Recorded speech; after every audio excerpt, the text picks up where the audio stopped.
Mga alaga kong isda, eto na yung favorite niyong pagkain. Kakain na kayo. Yellowfish, ikaw yung una kong papakainin.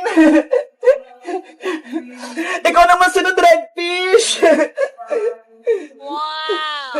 Ikaw naman sunod, whitefish. Hala, sila whitefish, ang tataba na. Eto pagkain nyo, para lumaki pa kayo lalo. Dito naman, iba-iba yung mga kulay. Ang cute nila. Kain na kaya. At ang panghuli, yung mga maliliit na whitefish at may mga orange pa. Kain na kayo. Ayan na, kumakain na silang lahat. Nasaan ka si Bebang? Sabi niya maglalaro kami ngayon.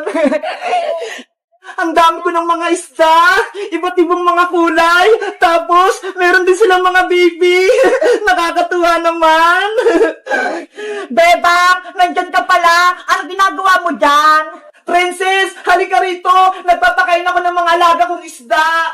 Mga isda, patingin ako. Eto sila ang dami na. Wow, grabe. Ang dami mo ng isda, Bebang. Princess, naalala mo ba nung kinuha ni Boy yung mga isdang kanal? Oo, dyan nahuli tayo sa kanal ni Aling Sonia. Nagsumbong ako kay nanay, kaya binilan niya ako ng maraming isda. Kaya ayun, naparami ko na sila. Ang galing mo naman mag-alaga, Beba. Naparami mo kaagad. Kasi pinapakain ko sila araw-araw Pati binabantayan para hindi mamatay. Beba, ano tong nakadikit na kulay pink sa aquarium mo? Nasaan? Eto tsaka meron pa dito. Hindi yan itlog ng isda, Princess. Ano to? Itlog ng alien? Ewan ko. Ang kitang mga itlog. Bebang, pwede ko ba silang daruin? Wag, Princess! Baka may poison yan! Hindi yan! Magugas naman ako ng kamay Pagkatapos, ikaw bahala! Basta, ayaw kong hawakan yan! Mga itlog, kukunin ko na kaya! Hala! Ang galing! Ang dulas! Katiri, Princess! Bitawan mo na yan! Hindi naman ito nakakatakot, Bebang Yung isa pa, kukunin ko! Anong gagawin mo dyan, Princess? Bakit mo pa kinuha? Di akin na lang, pipisain ko. Ano? Kawawa naman sila kung pipisain mo. Ano ka ba, Bebang? Hindi naman ito mga itlog ng isda Baka nga itlog to ng alien, kaya dapat durugin sila. Naawa kasi ako, Princess. Baka hanapin sila ng mama nila. Di ako na lang itudurog sa kanila. Bahala ka nga dyan. Mga itlog, pipisain ko na kayo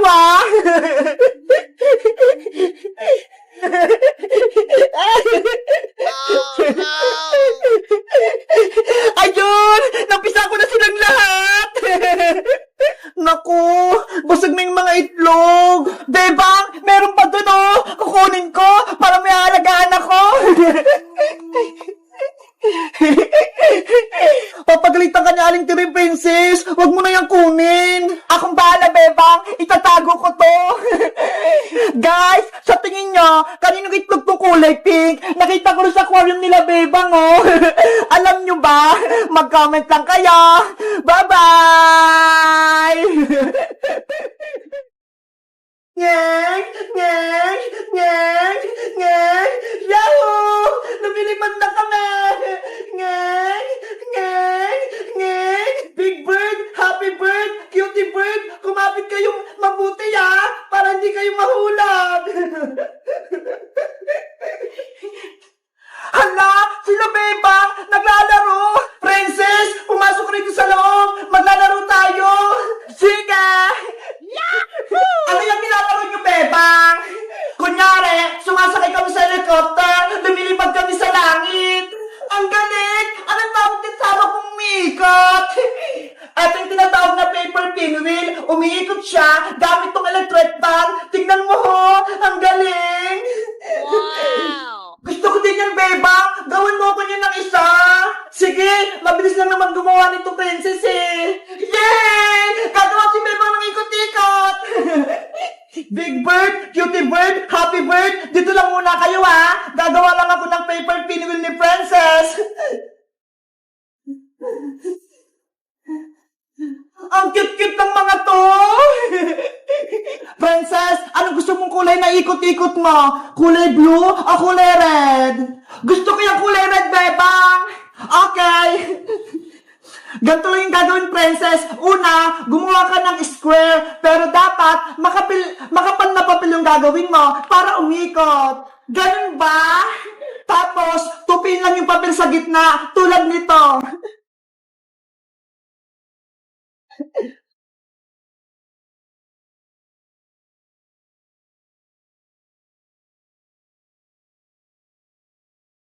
Ayan! Ang susunod na gagawin, guntingin yung guhit hanggang sa gitna.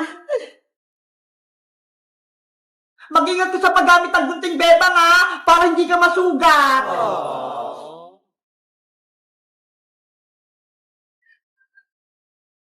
Ayan! Nagunting ko na! Malapit na tumatapos!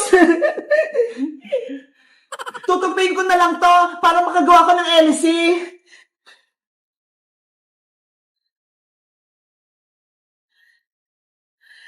Ayan! Pwede na to! Lalagyan ko naman siya ng glue!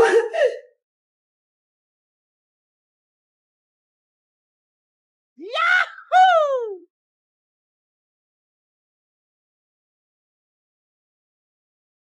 Tapos na ba yung bebang? Last na lang, itutusok ko tong pin sa gitna. Tapos, ilalagay ko yung tong stick ko para may kapit.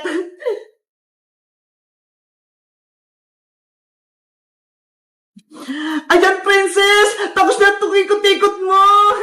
Ang galing mo, bebang! Sa'yo na to! Pwede mo na itong laruan! Yay! May ikot-ikot na ako! Tara! Maglaro na tayo!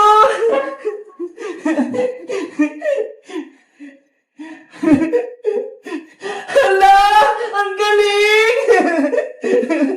Ano ba yan? Hindi naman umikot yung sa akin! Bebang! Akin na lang muna yung electric fan mo, ha? Ayan! Umiikot na sa akin! Princess! Paano naman itong amin? Hindi na umiikot! Oh, no. Mamaya na kayo, bebang! Ako muna maglalaro nito! Yay! Ang ganda! Ang lakas-lakas ng akin! Si Princess, inagawan kami ng electric fan. Hindi tuloy umiikot tong pinwheel namin. Bebang, kayo naman mag-electric fan. Yay! Umiikot na sila! Guys, nakagawa na rin ba kayo ng pinwheel? Katulad nito, napaikot nyo ba? Mag-comment lang kayo. Bye-bye! Tulog na, baby big bird, matulog ka na.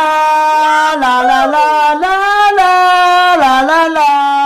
Ate Beba, si baby big bird, tulog na. Ang galing mo maghele. Huwag ka nang mingi, Emily. Baka magising pa siya. Ihiga mo na siya dito sa higaan para makatulog siya ng mahimbing.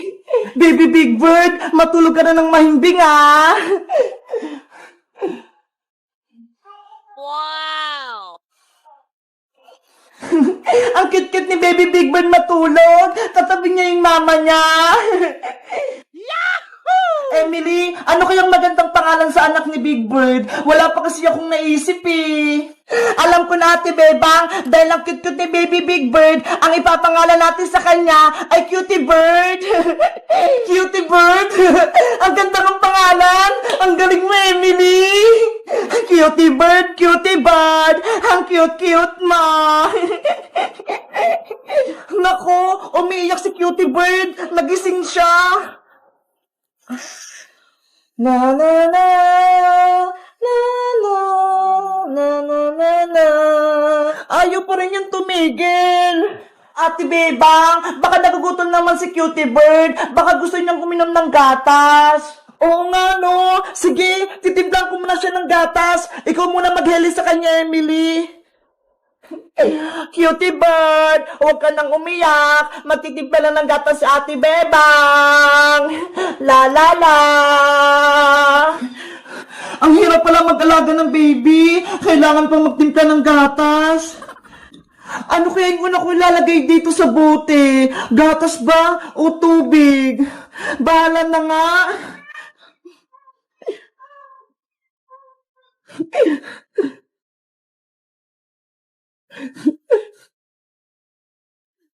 Ayan, may tubig at gatas na siya. Isishake ko na lang to.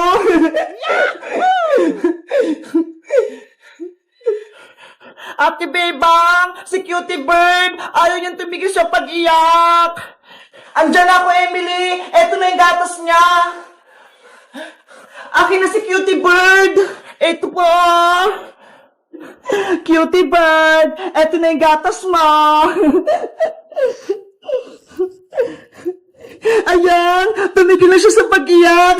Gusto niya yung gatas. Ang galing mo, Ate Bebang. Ikaw na talaga yung magaling na lola ni Cutie Bird. Hala, lola na ako. Oo, kasi ayun yung anak ni Big Bird. Kaya, ikaw yung lola ni Cutie Bird. Oo nga, no? Lola na pala ako. Bebang, tulungan mo ko. Ano yun, princess? Gabing-gabi na ha. Yung alaga kong mga pusa, si Muningning tsaka si Kutingting, umiiyak. Hindi ko sila mapatigil. At si princess, gutom lang yung mga pusa mo, kaya sila umiiyak. Kaso, wala akong ipakain sa kanila, Emily. Wala nang ulam, inubos ko na. Princess, dapat meron kong nakahandang pagkain o kaya gatas. Tignan mo nga to si Cutie Bird, oh. Laging nagdidede. Ay, may dede si Baby Big Bird. Bebang, pera mo ko ng gatas niya, ha? Hoy, princess, kay Cutie Bird dyan. Huwag mong kunin. Sagit lang, Bebang. Patiteng ko lang yung mga alaga ko para hindi sila umiyak. Muningning, Kutingting, dumedi na kayo. Ayun tuloy, si Cutie Bird na yung umiiyak. Princess, akin na yan. Bukas ko na lang ito ibabalik, Bebang, kapag wala ng laman. Princess, wag mo na iuwi.